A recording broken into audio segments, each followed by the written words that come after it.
Well, talk about some of your fondest memories of Louisville and some of the teams that you played on, some of the individuals, crazy stories, anything you can throw out there to give us a little. Wow, I'll say for me, the very first thing is, when I committed here, it was a main reason why, and it was because it felt like a home away from home. If I could leave Atlanta, Georgia, to Southside, Clayton County, and come up here and, people be so gracious from fans, teammates I previously had known already before I got up here. Just the people, the facilities, everything felt so welcoming to me, and that's one of the main reasons why I chose University of Louisville. And I'll say some of my fondest memories, I have 3 to be exact, and they all came from 2006. So number one, that's one of them, but September 16th, that's my birthday, and me and my wife, who's back there. Thank you, honey, for coming. So September 16th, we played Miami here, and we got to beat them. And that was huge because I grew up, my mom's from Miami. I always wanted to play against the University of Miami, so being able to do that and share that special moment on my birthday and then the fans storming the field, it was a surreal moment, unbelievable. Number 2, November 2nd, Thursday Night Football blackout. Number 5, Louisville versus number 3, West Virginia. Coming into that game and understanding, the class of 2003 that I was with, me, Michael Bush, William Gay, and there was many, many other people, setting a tone and not wanting to just be a part but make a difference in the organization and the program. And I think a lot of us that came into that 2003 class, we did that. And, when you were able to be the top 5 team at home and then you have that, significant blackout game, you go back home to your room and you say to yourself, this is why I came to the University of Louisville. And it's all about, leaving a legacy and setting a precedent, for the time that you're there. And the last one was the Orange Bowl, first BCS game in Louisville history. Being able to go down there in Miami, have some fun, but also work hard and practice. But to come out of that game victorious, and it was just one of those moments, holding those oranges in my hand up on that stage that I knew I would never forget it. And I'll say on top of that, from coaches that I had, people that work in the program as well. Rocco's one of my favorite people. Miss Robin, Miss Denise.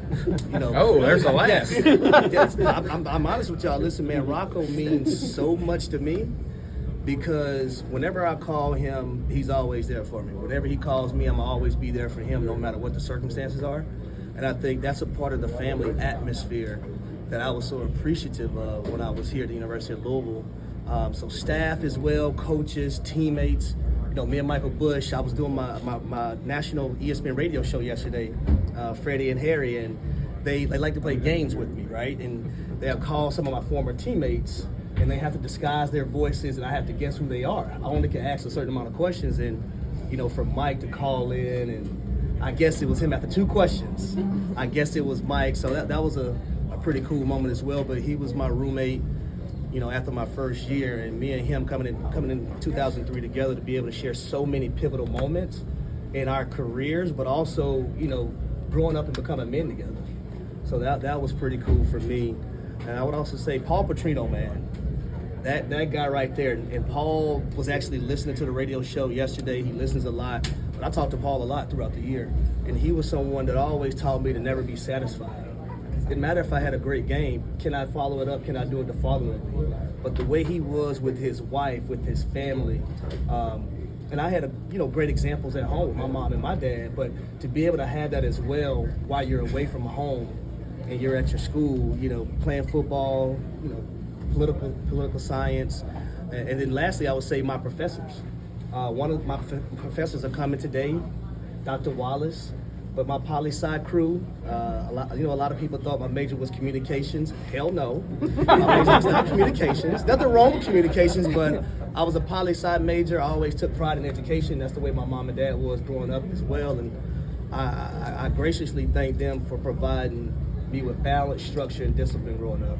Because all those principles and all those lessons that they taught me as a kid, I use it in everyday life to this day. So very thankful for all those things. One more question, I'll let everybody else ask a question. Are you sure? What was Bobby? You're stingy. Yeah, I am. You're hogging the question. I only get to talk to you once a year. It's okay, I'm just messing. What was it like to play for Bobby? Unbelievable. When Coach Petrino came to my house, everything that he told my mom and my father that he was going to do, he did when it came to me.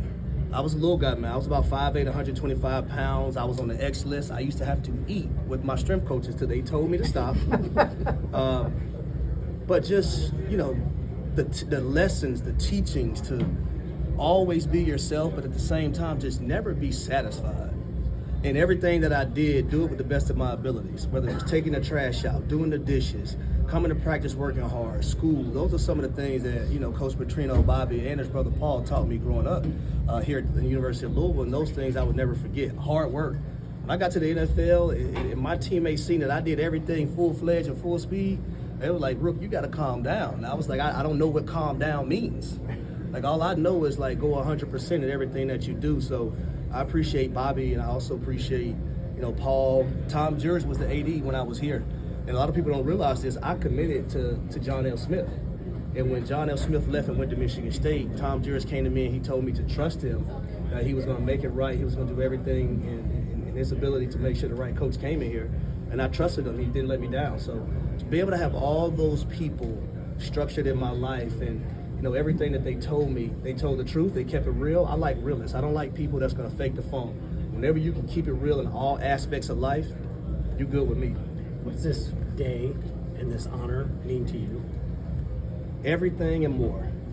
As a kid, when you're growing up, and my dad took us to a lot of college football games, and I'm running around the stadium as a kid with the football and, telling my dad, one day I'm going to be out there and seeing jerseys around other stadiums, and you say, one day I'm going to have my jersey up in the stadium. So when a dream has the ability to become a reality, that's when it really hits you hard. Like when I first got the call, I was emotional, I really was, because, I felt like this was the last thing at this university to be able to get set in stone, was having your jersey around the stadium, and now we're here. And I talked to my kids and my wife and family members, and my brother, he's my best friend. He played in the NBA for 9 years, and he's overseas played at Florida State. But we talk about legacy all the time. And when I'm talking to my kids and talk about leaving a legacy, this is part of that story too.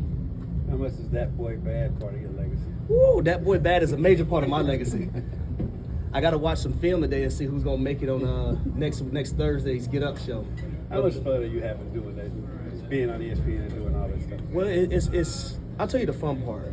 Being able to work with people that allow you to be yourself. And I'll tell you how that segment, That Boy Bad, came up. Me, Mike Greenberg, and the host that was on the show today, producers, we were in the meeting room. And we had talked about Patrick Mahomes the day before. And he was in practice and he did something else that was just crazy. And I just blurted out in the meeting, damn, that boy bad. And Greeny was like, that's it. And that's how the segment came about. So extremely thankful. And I have some of the best bosses in the world because they understand that I always want to get better, right? So, after a show, hey, add me to the reports after. I want to know what I did right, what I did wrong, how can I correct, how can I be the best? And that's just the athlete in me. Always trying to get better and strive to be better, but I never want to let my teammates down, not just on the football field, but in my family, my wife, my kids, my mom, my dad, my coworkers. You never want to let those people down. And you always want to put forth your best foot to make sure that they're okay because you're doing your job. You've obviously kept up with Louisville, I'm sure, over the years. I mean, what do you think now of the job that Jeff Brom has done, and what do you kind of see from him this year? So I would say this. Number one, I'm glad Josh Hurd, number one, is the athletic director. And number two, I think the best thing that he did was hire Jeff Brom as football coach, because there's something to be said for someone who, number one, is from this city, number two, played in this program and previously coached here. Because there's no questions about if that coach understands what Louisville means, not just as a program, but also as a city. Jeff Brom embodies every single thing that I just mentioned. And we seen what happened last year going into the ACC championship game, ranked 19th in the country right now. Hopefully today we can continue the winning and then move up in the rankings. So we could potentially, probably have game day here someday, possibly. How has the University of Louisville helped prepare you to be the husband and father you are today? I would say just from like coaches and my mom and dad, number one, first of all, but professors and everyone just tell you to strive to be your best. Don't take the easy way out. And my wife would tell you, I'm always trying to make myself uncomfortable. One of my favorite things is you got to get comfortable with being uncomfortable. Comfortability drives complacency. Mm-hmm. And whether it's within my family, all right, how can I put myself in an uncomfortable position So at the end of the day, I'm better for my wife, I'm better for my family, I'm better for my kids, so they can get the best version of me. Because the last thing I want is my family to take a back seat when, number one, they already have for me playing in the NFL for 10 years. So, my bosses, everybody know with me, my family comes before any and everything.